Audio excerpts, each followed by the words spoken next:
Cecelia, thank you for chatting to us on EVOKE.ie. This is a very different departure for you. Tell me about this novel. It is, well, first of all, it's called The Marble Collector, and it's about a character who comes across a collection of marbles in her dad's possessions. And they've been very carefully catalogued, and she realises they're very valuable, and there's a huge part of them missing.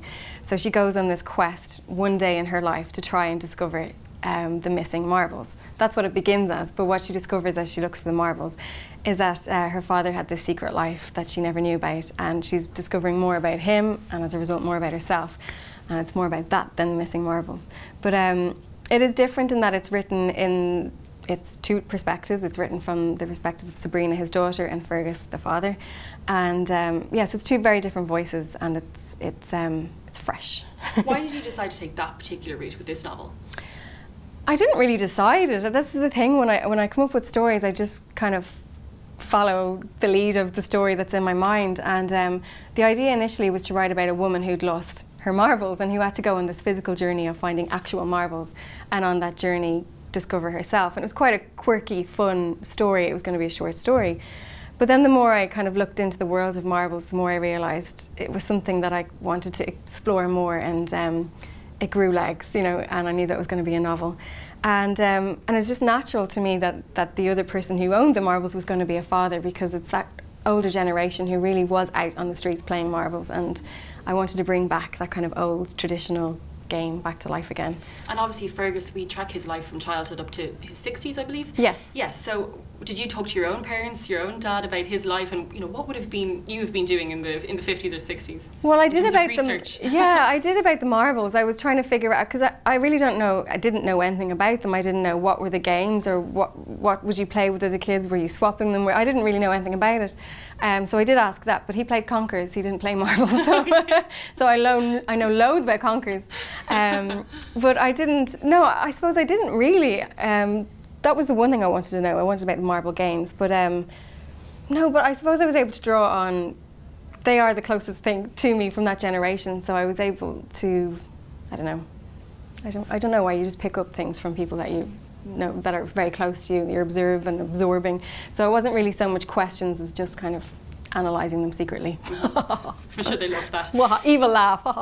I saw you put a picture up on Twitter when you unveiled the cover of the yes. book, holding it, cradling it My as if baby. it were a baby. Yeah. Yes. Is that really what it becomes when you're writing a novel? You just have to, I know you have your own office separate from your home, so you really have to lock yourself away. Yeah, it is. It's very, it's such a personal thing. You know, you're locked away on your own, writing this story for yourself that nobody sees for such a long time. You don't know how you're doing. You don't know if it's right, if it's wrong, if it's really, the characters take over my mind, and I get lost in the world that I'm writing, and then finally it arrives in book form, and you have to share it with the world. So it's a really personal thing that that I'm sharing with people. So yeah, it does feel like a baby that you've nurtured all that time. And do you get nervous at all when you unveil it to the world? A little nervous, but mostly excited. I think I'm proud of it, and I think every new book, thankfully, I feel is the best book I've ever done. So if people ask me what book of yours should I read, I always say the most recent, because I think it's the most is my best work. And so I'm proud of that. On books and cringe now? Oh yeah, yeah, and particularly because I started at 21. So there is a long journey there. I think if you read P.S. I Love You and you read The Marble Collector, you see a massive difference. But if you've been reading all along, then it's this kind of natural evolution. And but yeah, I look back and I think if I was to write P.S. I Love You, I'd probably write it differently, but I wouldn't have the heart that it had then, because that's the place that I was in at that time. And so yeah, maybe the language might be better, but the heart wouldn't be the same. Obviously you've had a lot of success in the film industry. Do you write now, or would you hope that this book, The Marble Collector, will go onto the big screen? Well, I would love if it did, but I don't write for that reason. And when I'm writing it, I would never like write just for movie reasons, you know, just to have. But I write a novel as a novel. Even though I really enjoy that process, though, I love the whole filmmaking and being on set, and then it's really exciting. And then watching your story on the big screen is incredible. But you never know. Are you adapting any other books for the big screen? There are, yes. Actually, The Gift is in works. That's supposed to be going into production next year. That's being written at the moment. And The Time of My Life is going to be filmed in April as a German TV movie. So If you have ZDF and your screens at home, you can watch it. You're really popular, your work over in Germany. Germany's great for me, yeah, they really get it. So I have 2 TV movies going into production in April for Germany. Okay. And is The Gift for Germany as well? No, The Gift is a movie, is a world and movie who's in attached English. to it? I can't say it. I probably wasn't even allowed to say that. Are you happy with the people who are attached to it? I am very happy, yes, I am. In your head, are they who you would have imagined as the characters? Well, it's at screenplay stage now, so there's no cast yet. Okay. But I'm very happy with who's attached so far. And do you get a choice? Do you get any kind of say? I mean, even with Love Rosie, do you get to say, well, I prefer this actor or this actress? Or I think as we go along, I'm getting more, involved more in it, yeah. I think as I have more experience, they recognise that.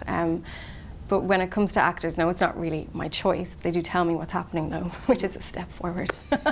That's in the right direction. Absolutely. And I mean, I know we're obviously here talking about The Marble Collector, and you've just come through the feat of writing this book. Are you already thinking about the next project? I am. I'm currently, well, I'm thinking about the next novel I'm going to start writing in January, but I'm already writing a novel at the moment, which is the sequel to my young adult series that I started. So Flawed is the first one, and Perfect is the sequel. And Flawed will be out in March, and Perfect will be out the following March 2017. And then I begin a new book in January. So it's busy, the next while is busy. It is, because from talking to you before, you kind of start in January, and then don't you kind of finish around this time and give yourself a few months off? Yeah. So you've no time off this year whatsoever? No, this year and last year I've stupidly decided to write 2 books a year, which was a bit silly, but very exciting. And what made you go down the young adult route, rather? I didn't, again, it's not like, I didn't have this great big plan out that I want to write young adults. It's just the idea that I came up with, and it just, I'm told then that's a young adult story because the character is 17 years old, and I don't know, it's the way it worked out. I never want to say never to anything, and if I come up with an idea that just takes over, I have to write it, and if it's, you know, some crazy vampire story, then I have to do it. Not that that's going to happen. You know. It might, don't. Yeah, I did say never, so you never know. What about writing for Irish broadcasters like RTE or something like that? Have they ever approached you, or would you ever consider it? Is it on the bucket list? I have never been approached, but it's always nice to be approached.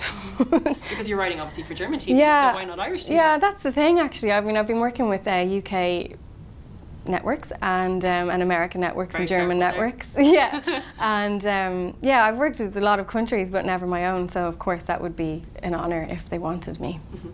Brilliant, thank you. Thanks.